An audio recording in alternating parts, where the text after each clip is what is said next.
Hello my dear student, आपका MR academy पर स्वागत है। तो आज के हम इस लेक्चर में देखेंगे बहुपद की एक्सरसाइज। तो बहुपद की पहली एक्सरसाइज देखेंगे जिसका नाम है 2a.1। तो जैसा कि हमने बहुपद की थ्योरी है जो कंप्लीट करा दी थी क्लास 9 के लिए, तो अब हम उसमें क्या है एक्सरसाइज देखने जा रहे हैं उसके ऊपर क्वेश्चनों को। तो अगर आपको इन क्वेश्चनों को करना है तो सबसे पहले आपको थ्योरी आनी चाहिए। क्या आनी चाहिए? थ्योरी। क्योंकि जो क्वेश्चन होते हैं वो तो एग्जाम्पल होते हैं किसके? थ्योरी के। तो इसलिए थ्योरी इंपॉर्टेंट होती है, क्वेश्चन उस पर आधारित एग्जाम्पल होते हैं। तो चलिए अब हम इसको समझते हैं इन क्वेश्चनों को धीमे धीमे करके। ठीक है, जैसा कि इसमें दे रखा है निम्न में से कौन सा बहुपद नहीं है। क्या है इसमें? पहला क्वेश्चन दे रखा है कि निम्न में से कौन सा बहुपद नहीं है। अब इसमें ये पूछा गया है कि कौन बहुपद नहीं है, लेकिन आपको जब तक ये नहीं पता होगा कि बहुपद की थ्योरी क्या होती है और बहुपद कहते किसको हैं, तब तक आप इस सवाल को नहीं कर पाओगे। तो पहले हम ये समझते हैं बहुपद किसे कहते हैं। तो जो बहुपद है, बहुपद में दो पद होते हैं, एक होता है चर और एक होता है अचर। क्या होता है? अचर। तो चर जो होता है उसकी जो घात होती है, चर की जो घात होती है वो एक क्या है? चर की जो घात है वो एक पूर्ण संख्या होनी चाहिए। क्या होनी चाहिए? पूर्ण संख्या। और पूर्ण संख्या क्या होती है ये भी समझ लेते हैं। जीरो से लेकर 1 2 3 एंड सो ऑन, इन्फिनिटी तक, अनंत तक। तो पूर्ण संख्या क्या होती है? जीरो से स्टार्ट होती है और प्लस इन्फिनिट तक खत्म हो जाती है, जिसको हम बोलते हैं पूर्ण संख्या। तो इसका मतलब ये है कि चर राशि क्या होती है? एक्स वाई जेड कुछ भी हो सकता है। और अचर राशि क्या होती है? जो कि वास्तविक संख्याओं में से ली जाती है, उसको हम अचर राशि कहते हैं। तो इसका तात्पर्य यह है कि जो चर राशि होगी उसकी घात क्या है? पूर्णांक संख्या होगी। क्या होगी? पूर्णांक संख्या। अगर किसी भी चर राशि की घात पूर्णांक संख्या नहीं है तो वह बहुपद नहीं कहलाएगा। अगर किसी किसी भी चर राशि की घात अगर पूर्णांक संख्या नहीं है, सॉरी पूर्ण संख्या नहीं है, क्या है? पूर्ण संख्या नहीं है, तो वह बहुपद नहीं कहलाएगा। तो इसकी कंडीशन ये हो गई कि अगर कोई बहुपद है तो उसमें चर राशि की घात क्या होनी चाहिए? पूर्ण संख्या होनी चाहिए, ना कि पूर्णांक। पूर्णांक में अगर बात करेंगे तो ऋण उत्तर पूर्णांक होनी चाहिए, अर्थात चर राशि की घात जो है वो ऋणात्मक नहीं होनी चाहिए। क्या है? ऋणात्मक ऋणात्मक नहीं होनी चाहिए। ऋणात्मक के साथ साथ p बटे q के रूप में भी नहीं होनी चाहिए। तो अब हम इस क्वेश्चन को चेक करते हैं। अगर हम इसमें देखें तो यहाँ पर इसमें x की पावर क्या है? 2। और 2 क्या है? 2 जो है आपकी पूर्ण संख्या है, क्योंकि 1 2 3 जीरो से स्टार्ट होती है। और 1 भी क्या है? इस पे ये भी क्या है? ये भी पूर्ण संख्या है। और इसमें ये जो 5 है वो भी क्या है? चर राशि है। और चर राशि क्या है? बहुपद होती है। अब यहाँ पर देखा जाए तो यहाँ पर जो आपकी चर राशि दे रखी है ये अचर राशि है, और यहाँ पर जो राशि दे रखी है आपको ये भी चर राशि दे रखी है और ये भी चर राशि दे रखी है। तो इनकी जो घात है ना, पावर, वो क्या है? पूर्ण संख्या। क्या है? पूर्ण संख्या है। इसलिए ये भी बहुपद है, ये भी बहुपद है। अगर हम इसकी बात करें तो इसमें भी x की पावर क्या है? 1। और जो चर राशि है उसकी जो घात क्या है? उसकी घात है आपकी क्या है? पूर्णांक संख्या है, इसलिए ये भी बहुपद है। अब हम इसकी बात करते हैं। इसका मतलब ये भी बहुपद है, ये भी बहुपद है, ये भी बहुपद है, लेकिन ये बहुपद नहीं है। क्या है? ये बहुपद नहीं है। तो इसको समझते हैं। जैसे यहां दे रखा है √x और 5x, तो यह बहुपद नहीं है। तो क्यों नहीं है? जब भी आप कोई भी क्वेश्चन करो उसका सॉल्यूशन आ जाता है तब भी उस पर होना चाहिए क्यों। इसका सॉल्यूशन यही क्यों है। और अगर इसका सॉल्यूशन ये नहीं है तो क्यों नहीं है? क्योंकि किसी भी क्वेश्चन के सॉल्यूशन होने के और ना होने के पीछे क्यों कारण होता है। ठीक है, तो यहाँ पर क्या है? अगर हम बात करेंगे तो x की पावर क्या है? 1/2 और ये क्या है? 5x। यहाँ पर जो है वो चर राशि की घात क्या है? चर राशि की घात चर राशि की घात पूर्ण संख्या नहीं है। क्या है? पूर्ण संख्या नहीं है। इसलिए इसलिए यह क्या है? बहुपद नहीं है। क्यों? क्योंकि हमने क्या कहा था आपसे? हमने आपसे ये कहा था जो चर राशि है उसकी घात पूर्ण संख्या होनी चाहिए। क्या है? अगर कोई बहुपद है, बहुपद कोई तभी हो सकता है जब उसकी चर राशि की घात क्या हो? पूर्णांक संख्या हो, तो वह बहुपद कहलाता है। लेकिन इसमें हम देख रहे हैं अंडर रूट का मान कितना होता है? 1/2। तो ये क्या है? एक्स, चर राशि। तो चर राशि की घात क्या आ गई है?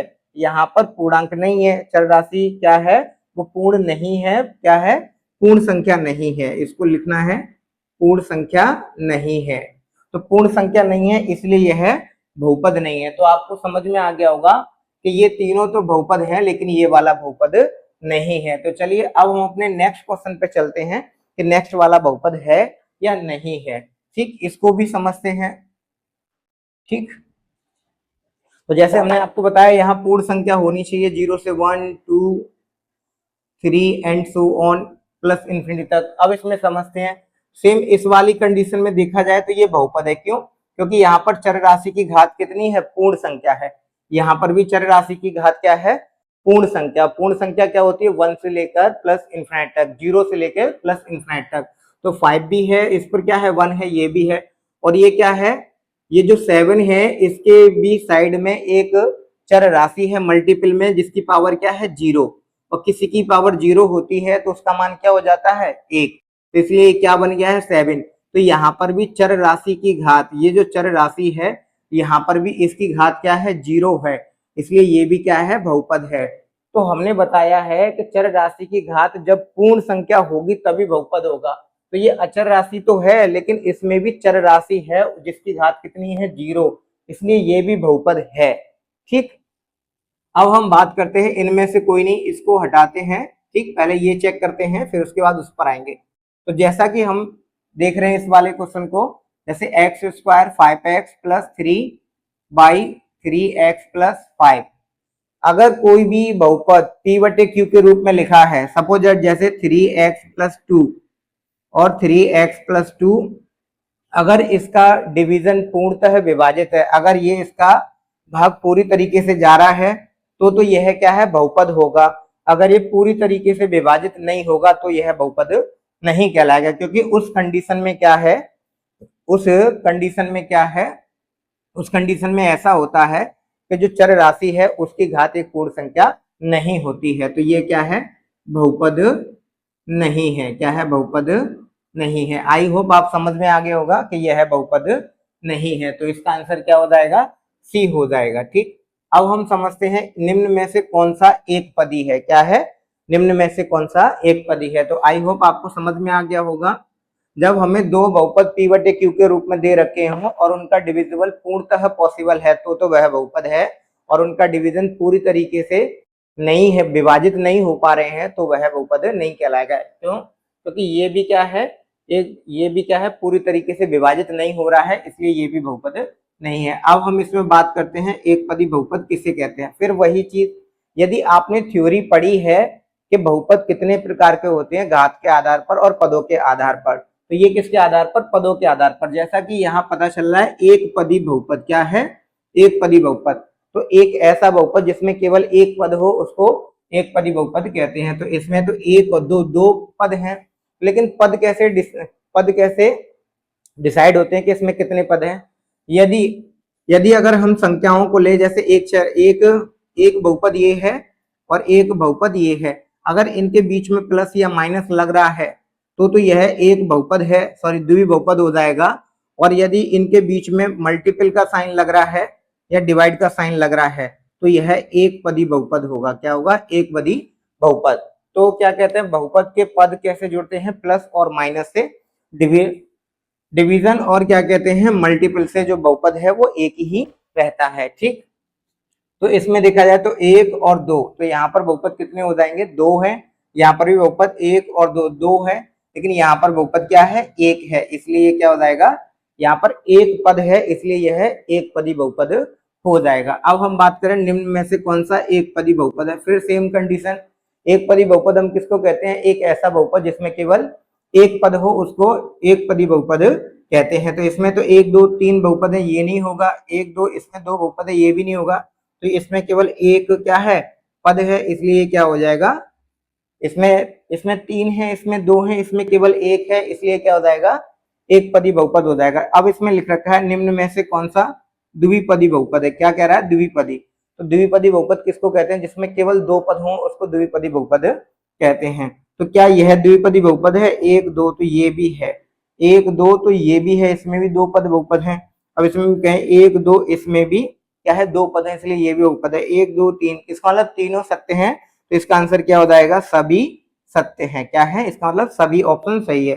निम्न में से कौन सा त्रिपदी बहुपद है, क्या है, निम्न में से कौन सा त्रिपदी बहुपद है। तो त्रिपदी बहुपद किसे कहते हैं, एक ऐसा बहुपद जिसमें अधिकतम पदों की संख्या कितनी हो, 3 हो, तो उसको त्रिपदी बहुपद कहते हैं। तो यहाँ पर देखा जाए तो 1 2 2 है इसमें, 1 2, इसमें भी 2 पद हैं, 1 2 3, इसमें कितने हैं, 3 पद हैं, इसलिए इसका आंसर क्या हो जाएगा, बी वाला हो जाएगा। ठीक, अब हम बात करते हैं नेक्स्ट क्वेश्चन पे, 7 क्वेश्चन पे।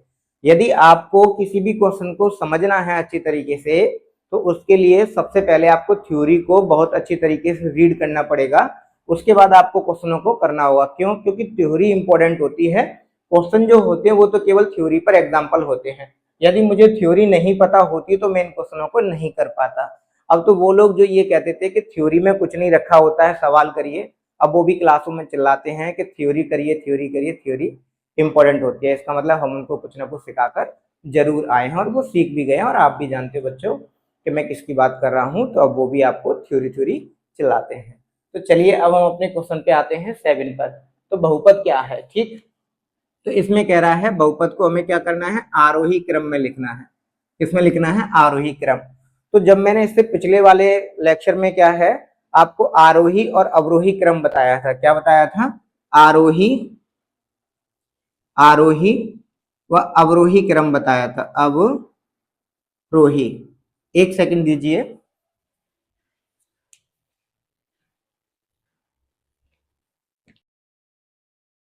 ठीक, तो जैसा कि, सॉरी, हम किस पे चल रहे थे, 7 क्वेश्चन पे। तो 7 क्वेश्चन दे रखा है हमें, और इसमें क्या पूछ रहा है, आरोही क्रम। तो मैंने जैसे कि इससे पहले वाला जो लेक्चर है उसमें आपको जब थ्योरी कराई थी तो उसमें सारे पॉइंट क्लियर कराए थे। इसमें मैंने आपको आरोही भी कराया है और अवरोही कराया है। तो आरोही का मतलब क्या होता है, बढ़ता हुआ क्रम। क्या होता है, बढ़ता हुआ क्रम। और अवरोही का मतलब क्या होता है, घटता हुआ क्रम। क्या है, घटता हुआ क्रम। तो घटता हुआ क्रम, तो आरोही क्रम है बढ़ता हुआ और अवरोही क्रम है घटता हुआ। तो घटता हुआ किसके आधार पर, बढ़ता हुआ किसके आधार पर, यहाँ एक पॉइंट आता है, यहाँ पर एक क्वेश्चन आता है, क्यों, कि बढ़ता हुआ आधार तो है लेकिन किसके आधार पर है। ठीक, किसके आधार पर, तो यहाँ पर एक क्वेश्चन बनता है कि बढ़ता हुआ जो और घटता हुआ जो क्रम है वो किसके आधार पर है। तो यहाँ पर हम देखते हैं किसके आधार पर, घात के आधार पर। किसके आधार पर, घात के आधार पर। ठीक, घात के आधार पर देखते हैं, ना कि ना कि ना कि हम चर और अचर राशि के आधार पर। तो हम यहां देखते हैं चर राशि की घात के आधार पर। किसके आधार पर देखेंगे, चर राशि की घात के आधार पर देखते हैं। तो अब हम इसमें क्या पूछ रहे हैं, अगर आपसे आरोही क्रम पूछेगा तो बढ़ता हुआ क्रम, और अवरोही क्रम पूछेगा तो घटता हुआ क्रम। तो यहाँ पर पूछा गया है आरोही क्रम क्या होता है, और आरोही क्रम में क्या हो जाएगा, जो घातें हैं उसको हम बढ़ते हुए क्रम में लिखेंगे। कैसे, पहले छोटी फिर उससे बड़ी। जैसे अगर हम बढ़ते हुए क्रम की बात करें तो पहले x की पावर 1, अब इससे बढ़ा हुआ x की पावर 2, अब इससे बढ़ा हुआ क्या हो जाएगा, x की पावर 3। तो जैसे x है, अब इसकी पावर और बढ़ाएंगे क्योंकि बढ़ते हुए क्रम में लिख रहे हैं ना, तो 2, अब इसकी पावर और बढ़ाएंगे तो 3, और इसकी पावर और बढ़ाएंगे तो x की पावर 4। अब इसकी बात करें, इसमें क्या है, घटता हुआ क्रम, तो पहले सबसे बड़ी पावर, फिर उससे छोटी पावर, फिर उससे छोटी पावर।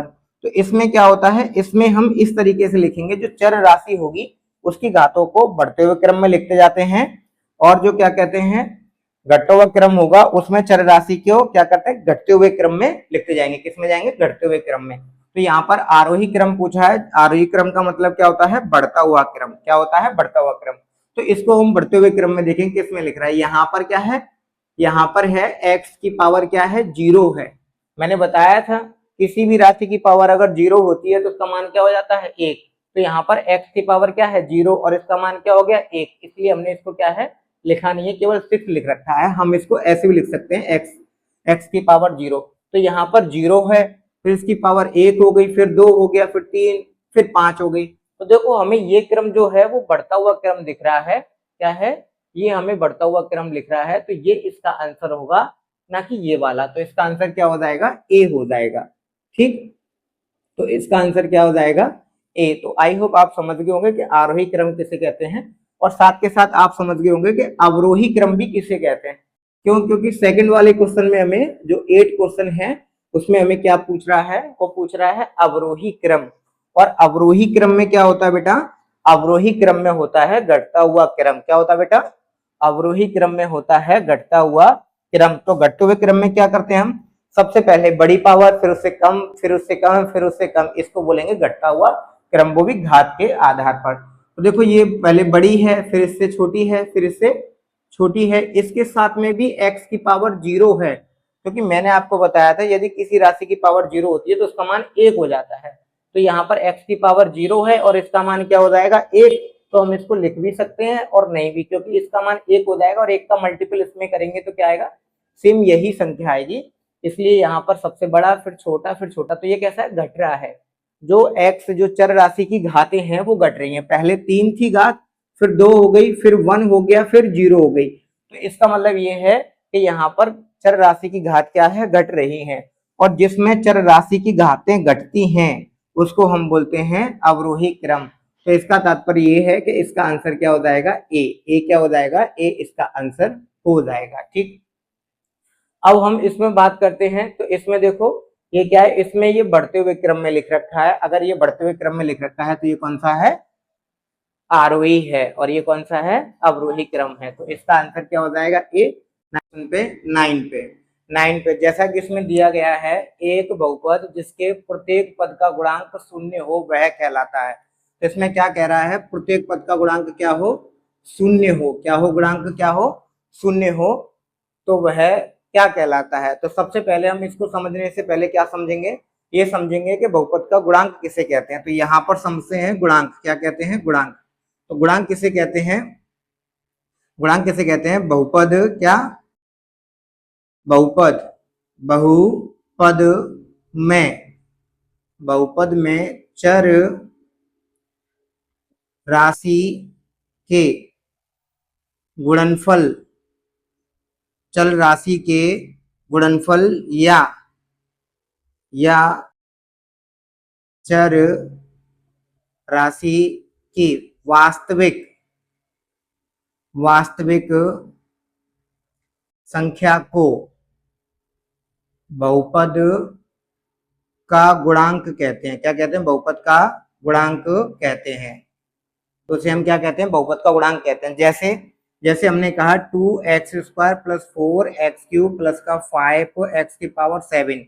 तो यहाँ पर x² का गुणांक, तो यहाँ पर x² का गुणांक क्या है, x में किसका गुणा हो रहा है, 2 का। तो इसका गुणांक कितना हो जाएगा, 2। और x⁻3 का गुणांक, इसका गुणांक क्या है, x⁻3 में किसका गुणा हो रहा है, 4 का। तो इसका गुणांक कितना हो जाएगा, 4। ऐसे यहाँ पर x⁻7 में किसका गुणा हो रहा है, 5। तो इसका गुणांक कितना हो जाएगा, 5।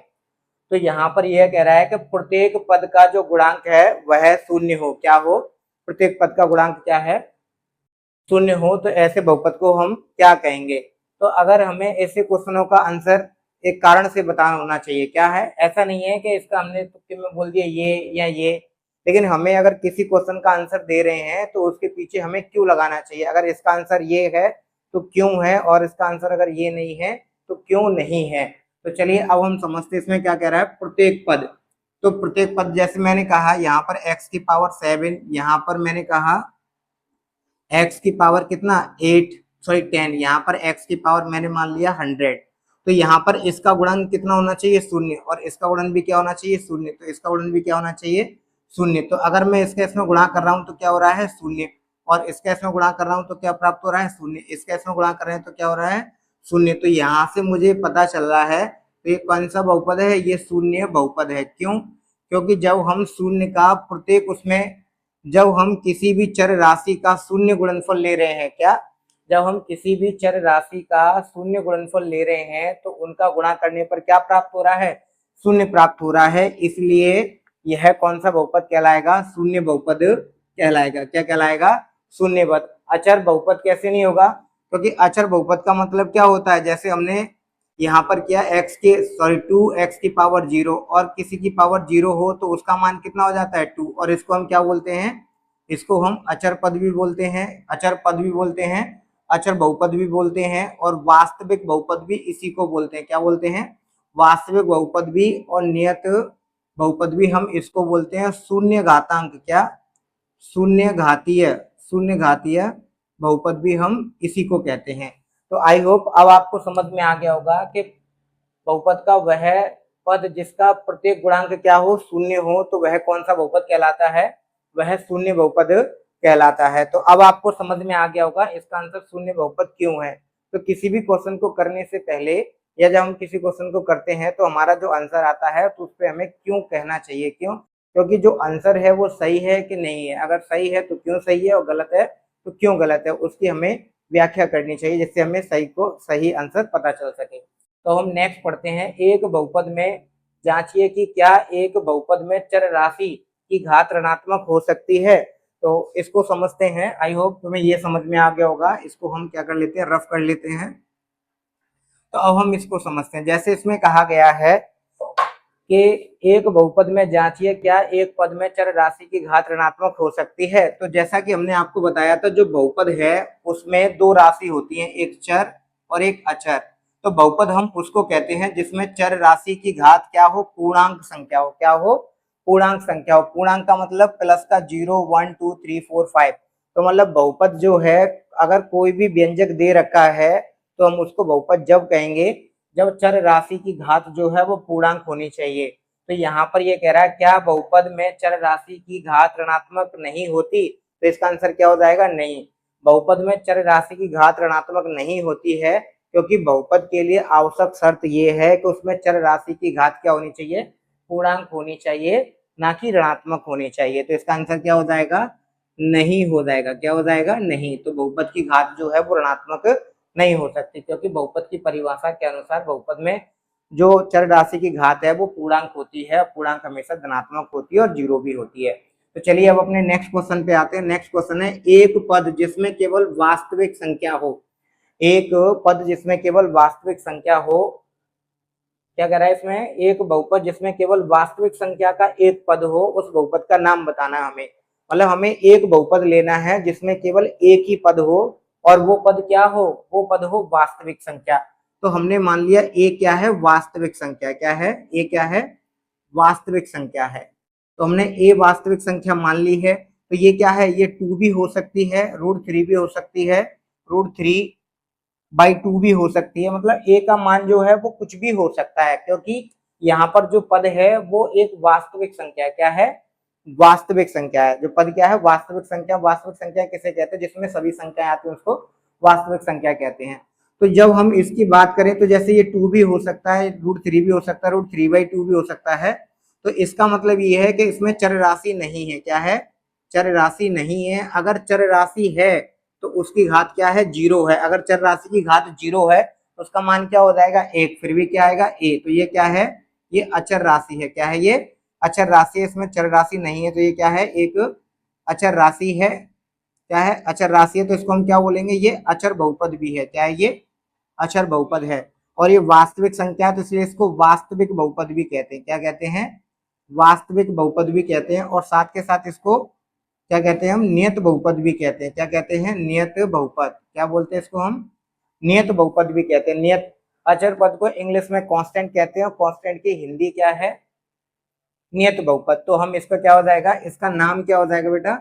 इसका नाम हो जाएगा नियत बहुपद। क्या हो जाएगा? इसका नाम नियत बहुपद हो जाएगा। नियत बहुपद भी कह सकते हैं और इसका नाम क्या है? और अचर बहुपद भी हो जाएगा। क्या हो जाएगा? अचर बहुपद। इसका नाम अचर बहुपद भी हो जाएगा। तो आई होप आपको समझ में आ गया होगा। एक ऐसा बहुपद जिसमें केवल एक वास्तविक संख्या हो। वास्तविक संख्या का मतलब अचर राशि हो, चर राशि ना हो। तो ऐसे बहुपद को हम वास्तविक बहुपद, अचर बहुपद और नियत बहुपद कहते हैं। तो चलिए अब हम इसमें से ये समझेंगे। अपने नेक्स्ट क्वेश्चन पे चलते हैं। इसमें हम ये समझेंगे निम्न में से कौन कौन सा बहुपद है। जैसा कि हमने आपको बताया है कि बहुपद होने के लिए क्या कंडीशन हो? बहुपद होने के लिए चर राशि की जो घात है वो पूर्ण संख्या होनी चाहिए। क्या होनी चाहिए? पूर्ण संख्या। यदि चर राशि की घात पूर्ण संख्या नहीं है तो वह बहुपद नहीं कहलाता है। तो चलिए अब हम इनको एक एक करके समझते हैं। इसको हम रफ कर लेते हैं। आई होप आपको समझ में आ गया होगा। ठीक।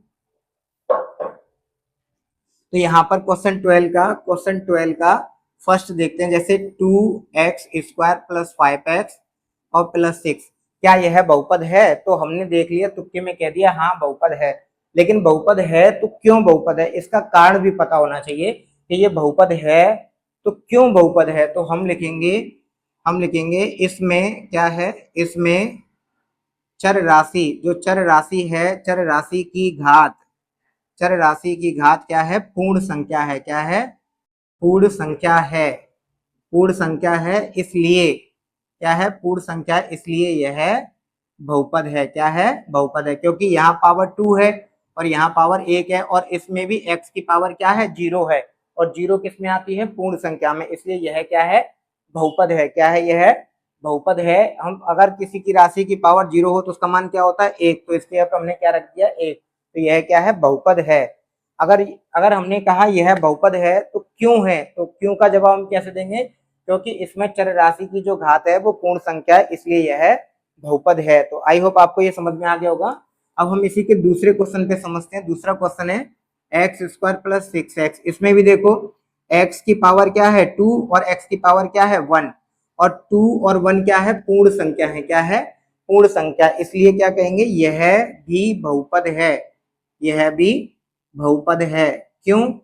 क्योंकि क्योंकि चर राशि की घात, क्योंकि चर राशि की घात क्या है, पूर्ण संख्या है। क्या है?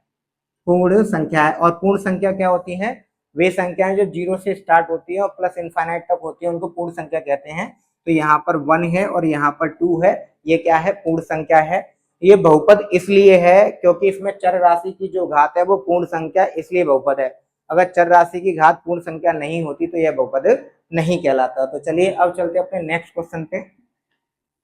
तो नेक्स्ट क्वेश्चन दे रखा है, जैसे हमें 12 का नेक्स्ट क्वेश्चन क्या है, थर्ड में दे रखा है √2x² और प्लस √3x। तो यहाँ पर इंपॉर्टेंट बात ये है कि जब भी हमें रूट दे रखा हो तो रूट हम ये देखते हैं कि रूट चर राशि पर है या अचर राशि पर है।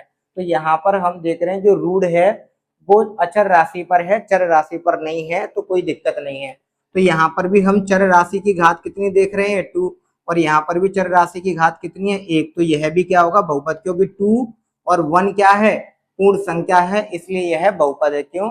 क्योंकि बहुपद में चर राशि की घात कितनी है, कैसे, क्योंकि यह बहुपद है, यह बहुपद है क्योंकि व्यंजक की चर राशि चर राशि की घात क्या है, पूर्ण संख्या है। क्या है? पूर्ण संख्या है, इसलिए यह क्या है, बहुपद है। आई होप कि आपको समझ में आ गया होगा कि ये बहुपद क्यों है। अब आपको रटना नहीं है कि ऐसे करिए ये बहुपद है, ये बहुपद है, ये बहुपद है, ये बहुपद नहीं है, ये बहुपद नहीं है। तो आई होप आपको इसके पीछे कारण पता होना चाहिए कि ये बहुपद है तो क्यों है, और यह बहुपद नहीं है तो क्यों नहीं है। चलिए तो अपने नेक्स्ट क्वेश्चन पे चलते हैं। चलिए नेक्स्ट क्वेश्चन क्या है, नेक्स्ट क्वेश्चन दे रखा है 4, ये है आपका थर्ड। नेक्स्ट क्वेश्चन है आपका 2x प्लस 1/x²। तो सबसे पहले हम बहुपद को क्या करेंगे, उसके मानक रूप में लिखेंगे। क्या करेंगे, उसके मानक रूप में लिखेंगे, और मानक रूप में लिखने के बाद तब हम देखेंगे क्या यह बहुपद है या नहीं है। तो इसके लिए पहले हम थोड़ा सा मानक रूप समझ लेते हैं कि मानक रूप क्या है, सॉरी, हाँ, इसको मानक रूप समझ लेते हैं। तो मानक रूप ये है, तो बहुपद का जो मानक रूप है उसको उसके घातों के आधार पर आरोही या अवरोही क्रम में लिखते हैं, और उसकी standard form ax plus bx plus c। त्रिघातीय की ये होती है, ऐसे ही चतुर्थ घातीय की होगी, तो द्विघाती की ये है, ऐसे ही तृतीय घात की होगी, तो और आगे बढ़ते चलेंगे। कुल मिलाकर ये है कि किसी भी बहुपद को जब हम लिखते हैं तो उसको p/q के रूप में नहीं लिखते हैं, उसको क्या करते हैं, सिक्वेंस उसकी स्टैंडर्ड फॉर्म में लिखते हैं, उसके बाद पता करते हैं क्या यह बहुपद है या नहीं है। तो सबसे पहले हम क्या करेंगे, इसको इसके मानक रूप में लिखेंगे, और मानक रूप को हम अभी आगे समझेंगे। तो पहले इसको इसकी सामान्य रूप में लिखते हैं, किसमें, मानक रूप में। तो जब हम इसको इसके मानक रूप में लिखेंगे तो ये 2x और ये पावर क्या है, ऊपर चले जाएगी, तो किसकी हो जाएगी, माइनस की। क्या हो जाएगी, माइनस की। जब हम अंश को हर में और हर को अंश में लिखते हैं तो उसकी जो पावर होती है उसके साइन चेंज हो जाते हैं। कैसे, जैसे अगर यहाँ पर लिखा हुआ है 10 की पावर -2, ये क्या है, ये हर है। अब मैं इसको अंश में लिखूंगा तो इसकी पावर क्या हो जाएगी, प्लस की। अब ये क्या है, ये आपका अंश बन गया है। और जब हम इस अंश को हर में लिखेंगे तो इसकी पावर का साइन क्या हो जाएगा, चेंज। ऐसे यहाँ पर ये क्या है, हर है, और हमने इसको अंश में लिखा है तो इसकी पावर का साइन क्या हो जाएगा, चेंज हो जाता है। तो क्या हो जाता है, चेंज। तो अगर आपको ये बेसिक नहीं आता है तो हमारे चैनल पे बेसिक बेसिक मैथ्स की कुछ वीडियो पड़ी हुई है, आप उनको देख सकते हो, जहां पर इस बेसिक के बारे में समझाया गया है। तो अब ये इसका मानक रूप हो गया। तो अब हम यहाँ देख रहे हैं, इसमें जो द्वितीय पद है, क्या है, द्वितीय पद में चर राशि की घात पूर्ण संख्या नहीं है। क्या है, पूर्ण संख्या नहीं है, इसलिए यह बहुपद नहीं है। क्या है, इसलिए यह बहुपद नहीं है। तो हम ठीक। तो नेक्स्ट क्वेश्चन दे रखा है हमें 5, 12 का 5, और 5 क्या है, x² √2 और x और +6। तो यहाँ पर ध्यान देने वाली बात यह है कि यहाँ पर जो अंडर रूट है वो 2 पर भी है और x पर भी है। इसका मतलब चर राशि पर भी है और अचर राशि पर है। तो सबसे पहले हमें इस बहुपद को क्या है, यह बहुपद है या नहीं है, यह तो बाद में डिसाइड होगा, लेकिन हमें इस व्यंजक को सबसे पहले इसके मानक रूप में लिखना पड़ेगा। किसमें लिखना पड़ेगा, मानक रूप में, स्टैंडर्ड फॉर्म में। जैसा कि x² प्लस इसको लिख सकते हैं √2 और √x और +6। तो यहाँ पर x² और प्लस ये क्या है, √2 और यहाँ x की पावर 1/2 और +6। तो अब हम चेक करते हैं क्या यह बहुपद है कि नहीं है। अगर बहुपद है तो क्यों है, और बहुपद नहीं है तो क्यों नहीं है। तो जैसा कि मैंने आपको बताया था, बहुपद होने के लिए चर राशि की जो घात है वो क्या होनी चाहिए, पूर्णांक संख्या होनी चाहिए। क्या होनी चाहिए, पूर्णांक संख्या। और पूर्णांक संख्या क्या होती है, जो 0 से स्टार्ट होती है और प्लस इनफाइनाइट तक रहती हैं। तो ये 0, 1, 2, 3, 4 ये सभी क्या है, पूर्ण संख्या है। तो जैसा कि हम इस पर देख रहे हैं, इस चर राशि की घात तो क्या है, पूर्ण संख्या है, लेकिन ये द्वितीय पद है जिसमें जो 1/2 है चर राशि की घात, यह क्या है, पूर्ण संख्या नहीं है, इसलिए क्या है, बहुपद नहीं है। क्या है, यह बहुपद नहीं है। क्या है, बहुपद नहीं है, क्योंकि क्योंकि क्योंकि द्वितीय पद की घात, द्वितीय पद की चर राशि की घात क्या है, पूर्ण संख्या नहीं है। क्या है, पूर्ण संख्या नहीं है। क्या है, पूर्ण संख्या नहीं है। तो आपको इस तरीके से नहीं बताना है कि यह बहुपद नहीं है, ये बहुपद है, ये बहुपद है या नहीं है। तो आपको तुक्के में नहीं बताना है, आपको ये भी देखना है कि अगर यह बहुपद है तो क्यों है, और यह बहुपद नहीं है तो क्यों नहीं है। तो आपको हमने ये समझा दिया है कि ये बहुपद क्यों नहीं है। और बहुपद क्यों नहीं है, क्योंकि इसमें चर राशि की जो घात है वो क्या है, पूर्ण संख्या नहीं है, इसलिए यह बहुपद नहीं है। क्या है, पूर्ण संख्या नहीं है, इसलिए यह बहुपद नहीं है। तो अब हम देखेंगे इसमें नेक्स्ट क्वेश्चन 13 क्वेश्चन में क्या बताया गया है कि कौन एक पदी है और कौन द्विपदी है और कौन त्रिपदी है। तो हमें इसमें यह छांटना है कि एक पदी, द्विपदी और त्रिपदी बहुपद क्या है।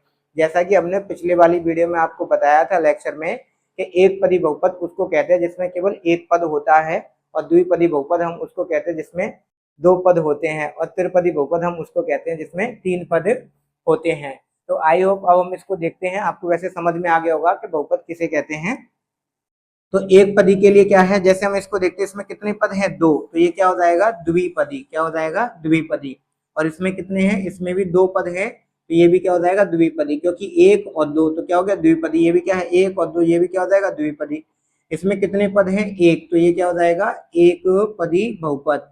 और इसमें कितने हैं, 3 पद, 1, 2, 3, तो ये क्या हो जाएगा, त्रिपदी बहुपद हो जाएगा। ठीक, सेम इसमें भी देखा जाए तो 1, 2, 3, तो इसमें कितने पद हैं, 3 पद हैं, इसलिए यह त्रिपदी बहुपद है। तो आई होप आपको ये सारी वीडियो में जो भी हमने कराया वो सब समझ में आ गया होगा। तो आप इसको नोट कर लीजिए, फिर हम इसके बाद इसका अगला क्वेश्चन देखते हैं और उसको भी सॉल्व करते हैं। बस अब इसमें एक क्वेश्चन और रह गया है। तो चलिए अब हम देखते हैं नेक्स्ट क्वेश्चन। तो नेक्स्ट क्वेश्चन में क्या है, जैसे कि हमें निम्न बहुपद दे रखे हैं और हमें क्या बताना है, इसका मानक रूप बताना है। इसको क्या करना है, मानक रूप में व्यक्त करना है। तो हमें क्या करना है, सबसे पहले हम समझेंगे बहुपद का मानक रूप कहते किसे हैं। बहुपद का मानक रूप किसे कहते हैं। इससे पहली वाली वीडियो में वैसे भी हमने बताया आपको कि बहुपद का मानक रूप किसे कहते हैं, लेकिन फिर भी हम समझ लेते हैं, क्योंकि यहाँ पर जब हम बहुपद के मानक रूप के क्वेश्चन कर रहे हैं तो साथ के साथ थ्योरी को भी समझ लेते हैं थोड़ा सा, जिससे क्वेश्चन भी अच्छी तरीके से आपको समझ में आ जाएंगे। तो बहुपद का मानक रूप क्या है, जब जब बहुपद को उसकी चर राशि की घात के आधार पर आरोही या अवरोही क्रम में लिखा जाता है उसे बहुपद का मानक रूप कहते हैं। क्या कहते हैं, उसे बहुपद का मानक रूप कहते हैं। कैसे, जैसे हमें एक बहुपद दे रखा है, जैसे हम बहुपद दे रखा है x की पावर 4 प्लस 5 x की पावर 8 और प्लस 2x और प्लस 3x की पावर 7। तो अब हमें ये एक बहुपद दे रखा है। अब हमें इस बहुपद की घातों को क्या करना होगा, आरोही या अवरोही क्रम में लिखना होगा। अवरोही क्रम का मतलब ये है, या तो हम घटते हुए क्रम में लिखें, और अवरोही का मतलब होता है या बढ़ते हुए क्रम में लिखें। तो हम इसको या तो घटते हुए क्रम में लिखें या बढ़ते हुए क्रम में लिखें। तो इसका मानक रूप क्या हो जाएगा, इसका मानक रूप हो जाएगा, तो पहले हम इसमें सबसे बड़ी घात को लिखेंगे। तो सबसे बड़ी घात क्या है, ये रही चर राशि की, क्या है, x की पावर 8। तो पहले हम इसको लिखेंगे 5x की पावर 8, फिर उसके बाद लिखेंगे इससे कम घात क्या है, ये रही। तो इसको क्या लिखेंगे, अगर इसके आगे प्लस का साइन है तो प्लस लगाएंगे 3x की पावर 7। फिर इससे कम क्या है 4, और 4 इसके आगे क्या है प्लस का साइन, तो यहाँ पर क्या लगाएंगे प्लस, और x की पावर 4 लिखेंगे। इससे कम पावर किसकी है, 2x। तो इसके आगे किसका साइन है, प्लस का, तो यहाँ पे क्या लगाएंगे प्लस, और इसको लिखेंगे। तो ये हो जाएगा इस बहुपद का मानक रूप। तो आई होप अब आपको समझ में आ गया होगा कि बहुपद का मानक रूप किसे कहकर किस तरीके से इसको लिखते हैं। तो अब हम इसको समझते हैं। तो यहाँ पर सॉल्यूशन लिखेंगे, और पहले वाले का हम लिखेंगे मानक रूप। क्या लिखेंगे, मानक रूप लिखते हैं। तो पहले वाले को मानक रूप लिखते समय हम क्या करेंगे, पहले सबसे बड़ी पावर देखेंगे। तो सबसे बड़ी पावर किसकी है, इसकी x की पावर 6। तो यहाँ पर हो जाएगा x की पावर 6। इससे छोटी पावर किसकी है, इसकी x की पावर 5, और इसके आगे किसका साइन है, माइनस का। तो माइनस का साइन लगाएंगे और इस पद को लिख देंगे। इससे कम किसकी पावर है, ये रही x की पावर 4। इसके आगे किसका साइन है, माइनस का। तो माइनस का साइन लगाएंगे और 3x की पावर 4 लिखेंगे। इससे कम पावर किसकी है, इसकी। तो इसके आगे किसका साइन है, प्लस का। तो प्लस का साइन लगाएंगे और 5x की पावर 2, और इससे कम पावर किसकी है, इसकी। तो इससे आगे किसका साइन है, प्लस का। तो प्लस का साइन लगाएंगे और लिख देंगे क्या, √2x, और इसके बाद क्या दे रखा है, अचर पद को लिखेंगे। तो ये इसका मानक रूप हो जाएगा। सेकंड का मानक रूप देख लेते हैं हम। सबसे बड़ी पावर क्या है, ये है, तो इसको लिखेंगे, ठीक। अब इससे कम पावर किसकी है, इसकी है। तो इसका साइन किसका, माइनस का। तो माइनस का साइन लगा के इसको लिखेंगे। इससे कम पावर किसकी है, सॉरी, इससे कम पावर इसकी है। तो हम पहले इसको लिखेंगे माइनस का 2x की पावर 6। फिर इसकी है तो 3x की पावर 5 इसको लिखेंगे। इससे कम पावर किसकी है, इसकी है। तो हम इसको लिखेंगे, प्लस की संख्या है तो प्लस का साइन लगा के लिखेंगे। इससे कम पावर इसकी है, प्लस का साइन लगा है तो प्लस का संख्या लगा के लिखेंगे। अब यहाँ पर क्या है, +4 दे रखा है अचर पद, तो इसको भी लिखेंगे। तो आई होप आपको समझ में आ गया होगा कि मानक रूप कैसे लिखते हैं। तो मानक रूप में हम जो घात होती है अचर राशियों की, उसको आरोही या अवरोही क्रम में लिखते हैं। या तो उनको बढ़ते हुए क्रम में लिखो या उनको घटते हुए क्रम में लिखो। जब आप बढ़ते हुए या घटते हुए क्रम में लिखोगे तो उसे बहुपद का मानक रूप कहते हैं। जैसा कि हमने इन दोनों क्वेश्चनों को कराया है। पहला वाला है इसका ये मानक रूप है, दूसरे वाले का ये मानक रूप है। तो आई होप अब आपको समझ में आ गया होगा कि मानक रूप किसे कहते हैं। तो एक्सरसाइज करने से अच्छा है कि आप जब एक्सरसाइज को करो तो कॉन्सेप्ट के आधार पर करो कि अगर इसका ये आंसर है तो क्यों है, और अगर ये इसका आंसर नहीं है तो क्यों नहीं है। ठीक, तो आई होप आपको ये समझ में आ गया होगा। आप इसको अच्छी तरीके से प्रैक्टिस कर लेना। और इससे भी ज़्यादा इम्पोर्टेंट है इसकी थ्योरी। जब तक आपको थ्योरी नहीं आएगी तब तक आप क्वेश्चनों को नहीं कर पाएंगे। तो चलिए, आज के लिए इतना ही काफ़ी है। जब तक के लिए आप इसका रिवाइज कर लेना। जब तक आप इसका रिवाइज कर लेना और फिर पढ़ते रहिए, आगे बढ़ते रहिए। और इस सेशन को दूसरे बच्चों को भी शेयर कीजिए जिससे वो बच्चे भी इसका लाभ उठा सकें। तो चलिए आज के लिए इतना काफ़ी है, धन्यवाद।